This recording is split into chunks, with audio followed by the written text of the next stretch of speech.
I let my tens see my success and let my success speak for me. Because the tens are the people who only know what they think. Yeah, I tell you, I wish I'm not going over there. They murmured and complained so much here in Numbers. When you get over, I don't have time to read it to you. When you get a chance, look at Numbers 14. Those people, those 10 folks spread that negative report, and it was successful in spreading doubt and fear and unbelief. So the 2 million people who were delivered from bondage in Egypt are now under the influence of 10 people.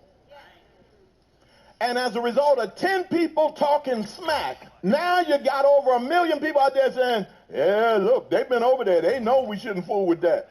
Y'all better not go following Joshua and Caleb. They'll get you killed.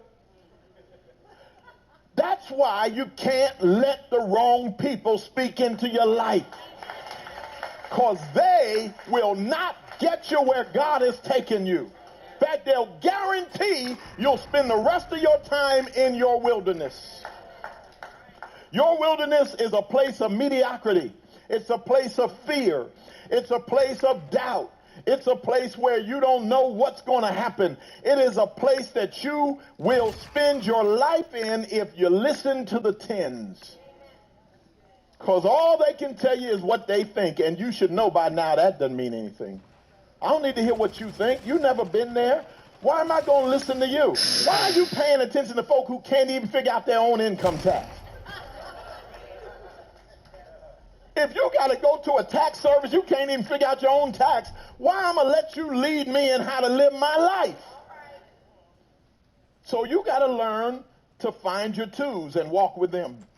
In other words, the other people, the tens, can be in your life, but they are not influencers. They are the folks you hope to influence.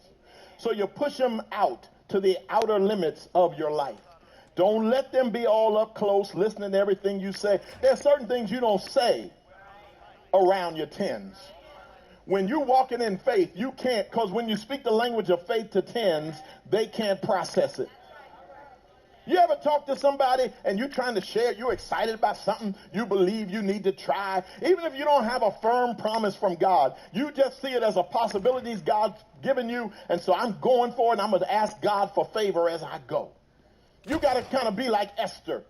Esther didn't know what was going to happen. She didn't have a word from God. If you go in uninvited to the king, I'm going to keep you alive, and I'm going to let you save my people. God hadn't said that. Read the book of Esther. He didn't tell her that. She just believed, maybe God has me in this position for such a time as this.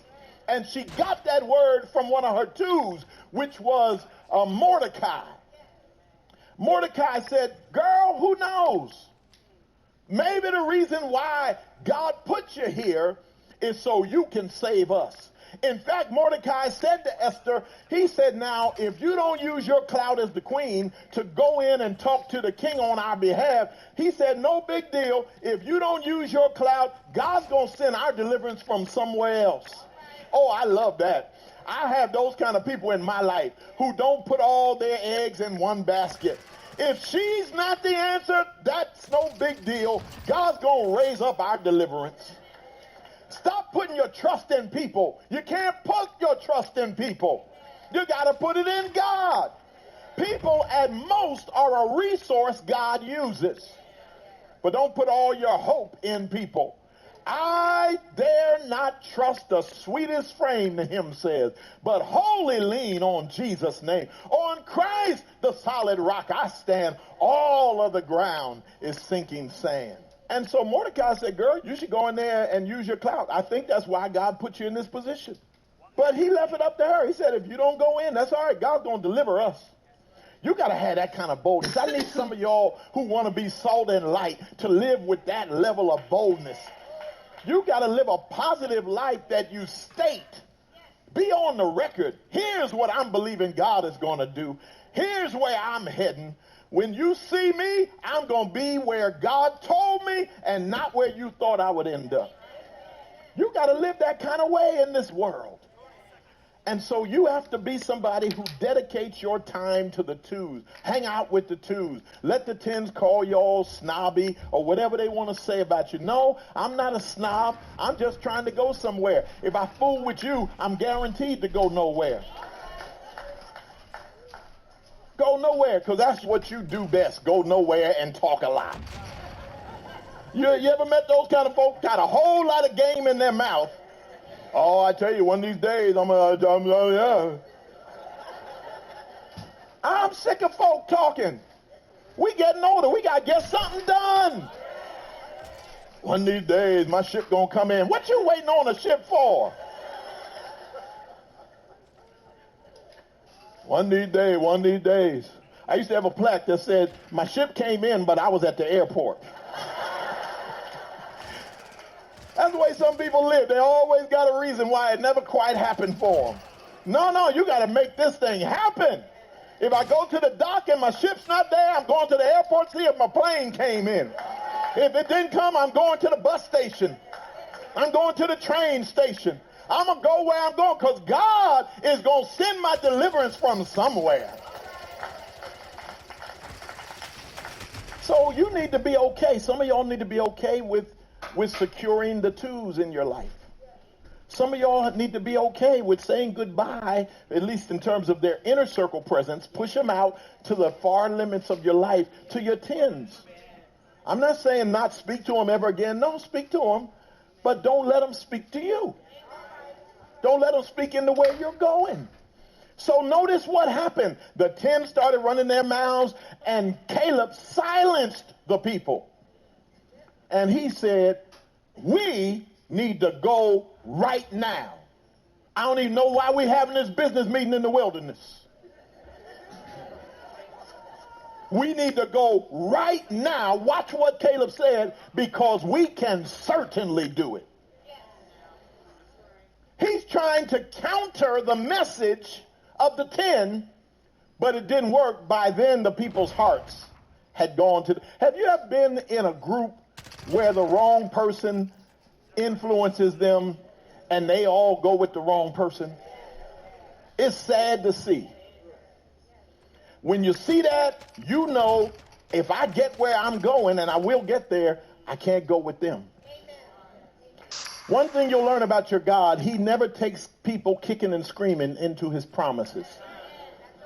If you don't want to go, God's like, fine, you love the wilderness, I'm going to let you live and die here. A lot of people say, well, but I thought they were the people of God. They are the people of God. Well, then how come he couldn't get them in? Because of their unbelief. You say, then how they his people? Because they had babies. And the babies were his people just like the parents were. And the parents bought into the 10's message and lived their life in the wilderness. So they believed the goodness of a God who brought them through dry land on the Red Sea. They believed that, but they spent their life in the wilderness scared of giants. The kids grew up listening to stories about the Red Sea and the plagues God brought on Pharaoh. And the kids grew up and said, wait a minute. If we serve a God who did all that, why am I living in a wilderness? Why is my address 2750 Bush Boulevard?